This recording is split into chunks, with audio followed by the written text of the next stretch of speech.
अस्सलाम वालेकुम व्यूअर्स, मैं हूं समीना पाशा। उम्मीद है आप लोग खैरियत से होंगे। व्यूअर्स, कुछ आम खबरें और अपडेट्स लेकर इस व्लॉग में आपके सामने हाजिर हैं। जनाब, खबरें बड़ी इंपॉर्टेंट हैं जी। आज एक खुशखबरी है पाकिस्तान के लिए, और पाकिस्तान ने आलमी सतह पर एक रिकग्निशन हासिल की है, उसके बारे में आपको बताएंगे।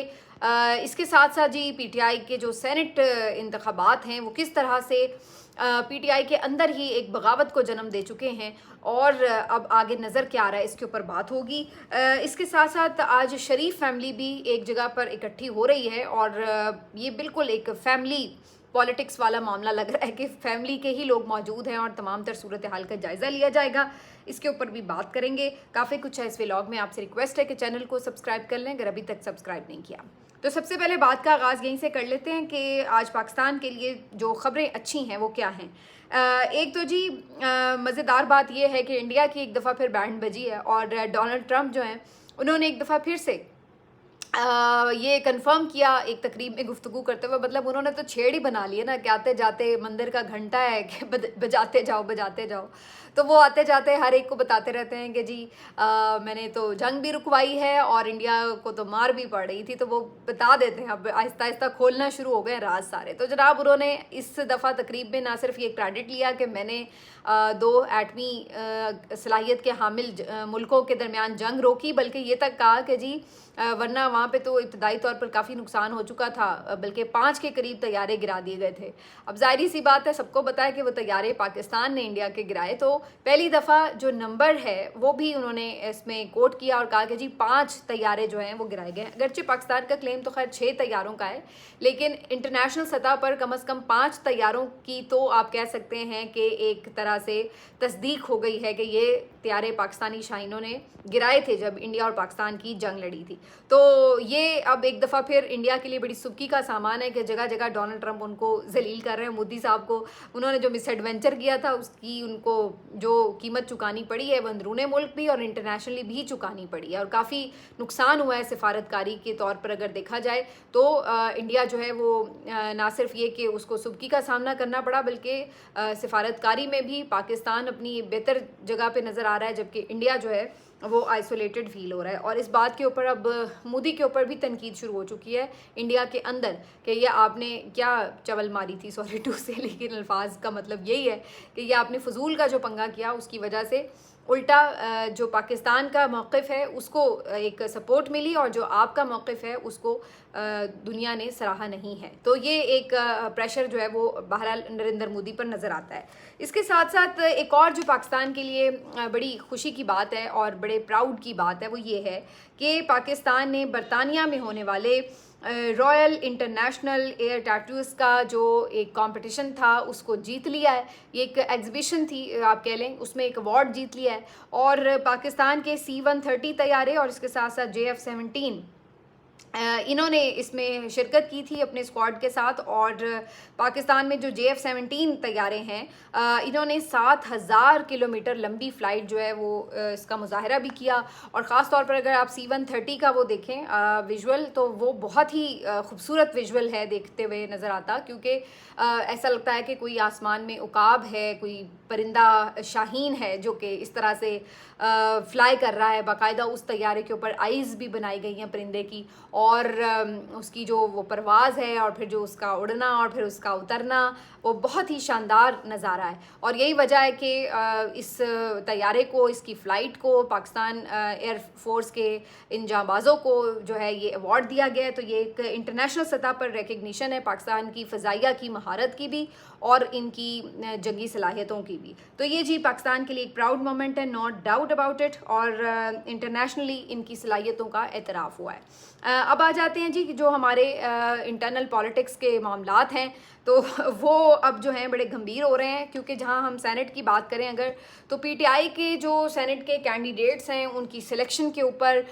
काफ़ी ज़्यादा जो एक आप कह लें इंटरनल पॉलिटिक्स है वो अपने उरूज पर पहुंच चुकी है, और वो इस हद तक बढ़ चुकी है कि अब आप कह सकते हैं कि एक वाज़ेह डिवीज़न भी है और लोग आमने सामने खड़े हुए हैं। फैसला तस्लीम करने से इनकार कर रहे हैं वो कैंडिडेट जिनको दबाया जा रहा है, और दूसरी तरफ उनकी और वर्कर्स की बात सुनने से इनकारी हैं वो लोग जो कि इस वक्त फ़ैसला साजी में अपनी एक जगह रखते हैं, या आप कह लें कि फ़िलहाल ज़ाहिर फ़ैसले फ़िलहाल तो उन्हीं के पास हैं। तो हुआ ये कि रात गए भी जो पाकिस्तान तहरीक इंसाफ की पॉलिटिकल कमेटी थी उसकी जानिब से एक इजलास हुआ, और इस इजलास में ओवरऑल जो सूरत हाल का जायज़ा लिया गया, क्योंकि दिन भर ये आपको पता है मीटिंग्स जारी रहीं। सलमान अकरम राजा के साथ इन कैंडिडेट्स की मीटिंग, फिर उसके बाद वज़ीर आला हाउस में इनकी मीटिंग, और फिर उसके बाद एक और कोर कमेटी की, पार्लिमानी कमेटी की मीटिंग, और फिर पॉलिटिकल कमेटी की मीटिंग। तो ये मीटिंग्स चलती रहीं। कोशिश की जाती रही कि इन जो उम्मीदवारान हैं किसी तरह इनको राज़ी कर लिया जाए और इनको किसी तरह दस्तबरदार होने के ऊपर तैयार कर लिया जाए, क्योंकि दो एम्स थे बेसिकली। पीटीआई के जो लीडर हैं उनमें ख़ास तौर पे मैं अब नाम ले लेती हूँ, अली अमीन गंडापुर हों, शेख वकास अकरम साहब हों, और उनके एक दो लोग और जो हम ख्याल हैं जो कि हैवी आप कह लें कि ज़रा मैंडेट वाले नाम रखते हैं। तो उनका जो एक दो जो उनके पर्पज़ नज़र आते थे वो दो थे। एक तो पहली चीज़ ये थी कि जी मिर्ज़ा अफरीदी साहब को भी बनाना है सेनेटर, अपने पसंद के लोगों को जो उन्होंने एक नाम फाइनल किए हुए थे उनको बनाना है। अब उस पसंद में क्या इमरान खान की पसंद भी शामिल है, क्या इस्टेब्लिशमेंट की पसंद शामिल है, फ़िलहाल मैं इस बात को एक तरफ रखते हुए पहले इस बात को ज़रा सम अप कर लूँ। तो उन्होंने जो लिस्ट तैयार की हुई थी वो चाहते थे कि उस लिस्ट को हम फाइनल करें, एक बात। दूसरी, वो ये भी चाहते थे कि इलेक्शन हो ही ना और बिला मुकाबला इंतखाब की तरफ मामला जाए। तो इन दो चीज़ों के ऊपर जो है वो पूरी डिस्कशन घूम रही थी। इन दी एंड ऐसा लग रहा था कि जो इस बात के हामी लोग हैं कि जी बिला मुकाबला ही जाना चाहिए और हमें ये जो लिस्ट है जो बहुत दिनों से घूम रही है मीडिया के ऊपर, इसी को अप्रूव करना है। तो उनका कोई हमें कॉम्प्रोमाइज़ नज़र नहीं आया कि वो किसी जो नज़रियाती कारकुन हैं जिनके नाम शुरू में शामिल भी थे उनको एडजस्ट करें। दूसरी तरफ जो नज़रियाती कारकुन हैं वो भी अपने ऐसा लगता है कि मौक़िफ़ से पीछे हटने को तैयार नहीं थे, और उन्होंने कहा कि जी एक तो इलेक्शन भी लड़ना है और लड़ के इलेक्शन जो है वो जीतना है, ये कोई बिला मुकाबला वाला चक्कर नहीं होना चाहिए। तो ये दोनों मौक़िफ़ जो थे आमने सामने रहे। काफ़ी ज़्यादा मीटिंग हीटेड रही और काफ़ी उस पर ज़ाहिर है लोग गुस्सा भी हुए। कुछ खबरों के मुताबिक आरिफ अलवी साहब जो हैं वो मीटिंग छोड़ के चले गए, क्योंकि वो जो माहौल बड़ा हीटेड सा हो गया था तो उसके एहतजाज में वो चले गए। तो ये सब हुआ, लेकिन इन दी एंड मीटिंग ख़त्म हुई और उसके बाद शेख वकास अकरम साहब की तरफ से एक प्रेस रिलीज़ जारी की गई, और इस प्रेस रिलीज़ में वही जो नाम आपको मैंने पहले बताए हुए हैं वही नाम उन्होंने फ़ाइनल कर दिए, जिनमें मुराद सईद साहब और मिर्ज़ा अफरीदी साहब, इसके साथ साथ आज़म सवाती साहब और मिशाल यूसुफ जई साहिबा सानिया निश्तर की सीट पर। तो ये तमाम लोग जो हैं उन्होंने उनको फ़ाइनल किया और कहा कि जी यही हमारे कैंडिडेट्स होंगे। और साथ में ये खबरें भी चल गई कि अपोजिशन के साथ मामलात भी तय पा गए हैं और बिला मुकाबला ही सेनेट के जो सेनेटर्स हैं वो मुंतखब हो जाएंगे। ये सारी चीज़ें जब हो रही थी तो उसी वक्त अंदाज़ा हो गया था, क्योंकि जो बाहर लोगों का गम गुस्सा था, कारकुनों की जो सिंपथीज़ थी वो कारकुनों के साथ थी, यानी कि इरफान सलीम और खुरम ज़ीशान के साथ थी, सायरा बानो के साथ थी, सॉरी सायरा बानो नहीं, आयशा बानो जो इनकी खातून कारकुन थी इनके साथ थी। और ये तमाम लोग चाहते थे कि यही तीन लोग जो हैं वो इलेक्शन को बाकायदा कॉन्टेस्ट भी करें और जीतें भी, क्योंकि ये कारकुन हैं और इन्होंने कुर्बानियाँ दी हैं। अब प्रॉब्लम यह है कि अगर आप खुरम ज़ीशान और इरफान सलीम साहब को देखें तो ये बड़े ब्लंट भी हैं और इस्टेब्लिशमेंट के बड़े नाक़िद भी हैं।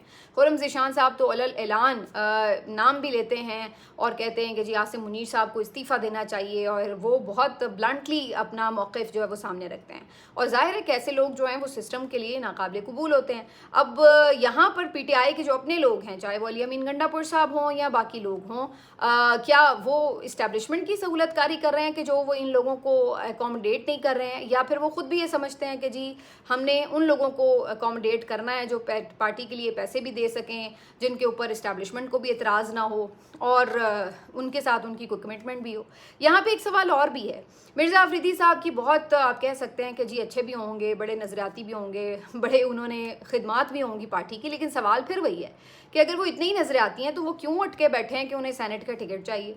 वो क्यों नहीं ये कह सकते कि जनाब एक दफ़ा भी उनकी तरफ से ये स्टेटमेंट नहीं आया कि जनाब मैं खुद ही दस्तबरदार हो जाता हूँ, भाई आप कारकुनों को टिकट दें, कोई इशू नहीं है, बाकी जहाँ तक मेरा पैसा है या कुछ है मैं जिस तरह भी सपोर्ट कर सका मैं ज़रूर करूँगा। तो जो नज़रियाती लोग होते हैं उनके लिए इतना बड़ा मसला तो नहीं होना चाहिए कि भाई उन्हें टिकट मिल रहा है या नहीं मिल रहा। अब आप यकीनन ये सोच रहे होंगे कि ये तो फिर बात दूसरे वाले साइड के लोग भी कर सकते हैं, खुर्रम ज़ीशान हो या इरफान सलीम हो, वो भी ये कह सकते हैं कि भाई हमारे लिए सेनेट का टिकट इम्पॉर्टेंट नहीं है, हम तो नज़रिए के साथ खड़े हैं, तो ठीक है जिसको भी टिकट मिल रहा है। असल बात ये है कि इस वक्त दोनों तरफ से दावा ये होता है कि जनाब हम नज़रियाती हैं और हम खान के साथ हैं। अब प्रॉब्लम सारा ये है कि इस्टेब्लिशमेंट ने जो एक ये कम्युनिकेशन इमरान खान साहब की बंद की है, उससे बार बार पीटीआई के अंदर इख्तलाफात जन्म लेते हैं, मसाइल जन्म लेते हैं, क्योंकि जो इमरान खान साहब की बराह रास्त मुलाकात है वो एक या दो लोगों से अगर होती है तो उनका सही तौर पर पैगाम, वाज़े पैगाम जो है वो सामने समझ नहीं आ पाता कि उन्होंने क्या कहा है। अब मिसाल के तौर पर जो बैरिस्टर सैफ साहब लेके आए हैं लिस्ट, वो ये कहते हैं कि ये इमरान खान ने अप्रूव की है। अब बाकी लोग तो मान गए कि जी हाँ जी ये इमरान खान ने अप्रूव किया, लेकिन बहुत से लोग नहीं माने कि ये जी इमरान खान ने अप्रूव ही नहीं की, ये तो बैरिस्टर सैफ की लिस्ट है।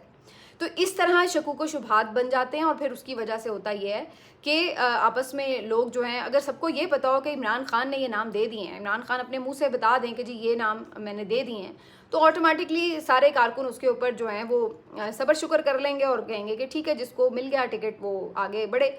तो इमरान खान के जो फैसला है उसको वो चैलेंज नहीं करेंगे, लेकिन चूंकि यहाँ पर उन्हें ये शक रहता है कि ये लोग बीच में अपनी दो नंबरी कर रहे हैं, तो फिर इस वजह से वो इसको कॉन्टेस्ट करना चाहते हैं और इसको चैलेंज भी करते हैं। अब आप कह सकते हैं कि बाकायदा तौर पर उन्होंने बगावत का ऐलान कर दिया है पीटीआई की क़यादत से। खुर्रम ज़ीशान साहब ने अब से थोड़ी देर पहले एक वीडियो बयान जारी किया जिसमें उन्होंने कहा कि उनको कोई सेनेट का टिकट नहीं चाहिए, वो जूते की नोक पर रखते हैं तमाम ओहदे भी, तमाम टिकट भी, तमाम सीटें भी। और वो ये भी कहते हैं कि कोई उनके लिए पहले भी मसला नहीं रहा कि कोई उन्हें पार्टी का ओहदा मिले या किसी और चीज़ में कोई फ़ायदा मिले, लेकिन जहाँ ये अब बात आई हुई है तो ये बात ये है कि हम नज़रिए के साथ खड़े हैं। और इमरान खान का नज़रिया तो ये है कि जो पीटीआई का कारकुन है वो आगे बढ़ेगा और सरमायादारों को जगह नहीं देनी, और सरमायादार भी वो जो कि ऑलरेडी साबित हो चुका है कि वो इस्टेब्लिशमेंट के कहने के अंदर हैं। तो जब वो पहले ही इस्टेब्लिशमेंट के कहेकार पे हैं तो फिर उनको हम क्यों अकोमोडेट कर रहे हैं? तो उनका पहला सवाल तो इस पे ये है। दूसरा उनका सवाल ये है कि वो कहते हैं कि जनाब अगर आपने कोई कैंडिडेट खड़े भी करने हैं तो ठीक है ना, फिर आप इलेक्शन लड़ने दें। इलेक्शन तो इसीलिए होता है ना कि जो बाकी एमपीएस हैं वो खुद ही देख लेंगे कि उन्हें कौन चाहिए, नज़रियाती कारकुन चाहिए या उन्हें जो है वो मालदार आदमी चाहिए। तो अगर उन्हें मालदार आदमी चाहिए होगा तो वो वोट करेंगे और वो बन जाएगा सेनेटर। अब अगर आप ये दबाव डाल रहे हैं कि जी आप हक पे अपने दस्तबरदार हो जाएं, आप अपने कागजात ही वापस ले लें, आप लड़ें ही ना, मुकाबले पे ही ना आएँ, तो ये क्या बात हो गई? आप अपोजिशन के साथ भी एडजस्टमेंट कर रहे हैं और आप अपने पार्टी के अंदर भी कैंडिडेट्स के दरमियान भी एडजस्टमेंट कराने की कोशिश कर रहे हैं। तो उन्होंने कहा कि ये इमरान खान का तर्ज सियासत नहीं है। यानी आप फॉर्म 47 की हुकूमत के साथ आप बैठकर उनके साथ आप मामला तय कर रहे हैं कि जी इतनी सीटें आप ले लो, उतनी सीटें। इमरान खान क्या उनसे हुकूमत साजी के ऊपर यूँ मामला तय कर रहा होता? ये वो लोग हैं जिन्होंने इमरान खान को जेल में रखा हुआ है, उसकी बीवी को जेल में रखा हुआ है, बुजुर्ग असीरान को जेल में रखा हुआ है, कारकुनों के साथ जो ज्यादतियाँ हो रही हैं वो सबको पता है, और आप उन्हीं के साथ बंदर बांट करने बैठ गए हैं कि जी आप इतनी ले लो, हम इतनी ले लो। क्यों हम उनके साथ बैठ के ये बातें डिस्कस कर रहे हैं? तो वो इस बात पे खफा है कि जी आपका फोकस तो इमरान खान की रिहाई पे होना चाहिए, और आप उन लोगों के साथ बैठ के सीटें बांट रहे हैं कि जिन्होंने इमरान खान के ऊपर जुल्म किए हैं। और उन्होंने वाज़े तौर पर कहा कि मैं बिल्कुल अपने जो इंतखाबात के लिए कागजात हैं वापस नहीं लूँगा, भले मुझे एक वोट भी ना कोई एमपीए दे, वो उनकी चॉइस है, लेकिन मैं कॉन्टेस्ट करूँगा, मैं दस्तबरदार नहीं होऊंगा। साथ ही उन्होंने कहा कि मुझे ना कोई लालच दें, ना मुझे कोई धमकी दें, मैंने किसी वजह से भी पीछे नहीं हटना, मैं इमरान खान के नज़रिए के साथ खड़ा हूँ। आपने मुझे नहीं टिकट देना ना दें, मैं इलेक्शन लड़ूंगा, आगे किसी वोटर की मर्ज़ी है, भले मुझे एक भी ना मिले, लेकिन मुझे ये तो होगा कि मैंने फ़ाइट की है।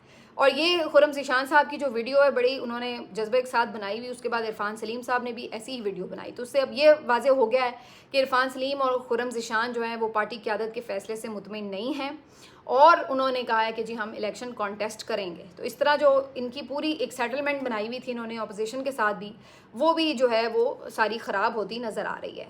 बैरिस्टर गौहर ने ज़रूर ये कहा है कि जी हम तो यही चाहते हैं कि जो लोग फ़ाइनल नहीं टिकट के लिए सिलेक्ट हुए वो अपने कागजात खुद ही वापस ले लें, और इस वक्त इत्तेफाक की ज़रूरत, वही जो इत्तेफाक वाला मंजन है वो बेचने आ जाते हैं, तो उन्होंने वही सारा किया है। लेकिन ये लोग कह रहे हैं कि जी आपने हमें पार्टी से निकालना है, आपने हमें जो भी करना है वो आप करते फिरें, वो अलग मुतहदा बात है। दुनिया को पता है कि हकीकत क्या, और हम बिल्कुल भी खान के नज़रिए पे इस पे कॉम्प्रोमाइज़ नहीं करेंगे। तो उनकी बात में वज़न भी है, ज़्यादातर सोशल मीडिया उनके साथ भी खड़ा है, और जो ग्राउंड कारकुन है वो उनके लिए एहतजाज कर रहा है। ये भी ऐन मुमकिन है कि MPAs ने भी उनको कुछ ना कुछ यकीन दहानी कराई हो। तो ये जो बात है ये बिल्कुल बिगड़ती नज़र आ रही है, और ऐसा लग रहा है कि अली अमीन गंडापुर साहब जो पार्टी पे एक तरह से काफ़ी हद तक अपना कंट्रोल हासिल कर चुके हैं, फ़ैसले में और बहुत सारे मामलात में ख़ुद अपनी जो मर्ज़ी है वो चला भी रहे हैं, उनके लिए अब काफ़ी मुश्किलात हैं कि अगर इस तरह लोग उनके फ़ैसलों के आगे खड़े होना शुरू हो गए तो फिर जो उनकी ख्वाहिश है कि जी पार्टी मैटर्स को वो अपने हाथ में ले लें, तो शायद वो मुमकिन नहीं है। वो कहने को तो वो मानेंगे नहीं कि मैं पार्टी मैटर्स अपने हाथ में ले रहा हूँ, लेकिन देखा जाए तो इमरान खान साहब के बहुत से फ़ैसले ऐसे हैं जो कि उन्होंने नहीं माने, या आप यूँ कह लें कि उस पर अमल वो नहीं कर सके। तो बहरहाल ये बात अपनी जगह है, और ये बहुत इस पर डिटेल में जाया जा सकता है, लेकिन कहने का मकसद ये है कि अब ये एक बगावत जो है वो PTI में वाज़े तौर पर नज़र आ रही है। लगता यही है कि आगे ये बात मज़ीद बिगड़ेगी भी। दूसरी तरफ ये भी एक मैं आपको बात दिला दूँ याद कि इस तरह का जो मामला है, ये मोहसिन लगारी साहब का इलेक्शन है 2024 में, ये 2012 में ये इलेक्शन हुआ था सेनेट का, और उसमें भी उन्होंने इसी तरह अलग से एक अपनी पोजीशन ली और उस पर खड़े हुए, और माशाल्लाह से उनको वोट मिल भी गए और वो बन भी गए थे सेनेटर। तो ऐसा कोई अजूबा इस्तीफ़ा भी हो सकता है या नहीं, ये अब इंटरेस्टिंग होगा देखना, लेकिन बात जो है वो काफ़ी ज़्यादा अब खुलकर हो रही है और सब खूब एक दूसरे की क्लास ले रहे हैं। तो ये सारी चीज़ें जो हैं वो उस वक्त चल रही हैं। दूसरी तरफ शरीफ फैमिली भी जी आज मरी में इकट्ठी हो रही है, और नवाज शरीफ साहब तो कल ही पहुंच गए थे, आज मरीम नवाज साहिबा और बाकी लोग भी पहुंच जाएंगे, हमजा शहबाज और शहबाज शरीफ साहब भी। ख़बर यही आ रही है कि वहाँ पर इन सब ने इकट्ठे होकर कुछ तो दावत वगैरह का भी एहतमाम कर रखा है, और उसके साथ साथ ज़ाहिर है कि जो सियासी मशावरत है वो भी होगी। अब उस सियासी मशावरत में अल्लाह खैर करे, कोई खैर के फैसले हों। वैसे तो ये लोग जब इकट्ठे होते हैं तो कोई साजिश ही नहीं बनाते हैं। अब ये टाइम भी बड़ा क्रिटिकल है, क्योंकि बहुत सी चीज़ें इस वक्त मार्केट में गर्दिश कर रही हैं। कोई कह रहा है कि जी इसराइल को तस्लीम करने की बात हो रही है, कोई कह रहा है इमरान खान की ज़िंदगी ख़तरे में है, कोई कह रहा है कि सदर साहब को सदारत से हटाने की बात हो रही है।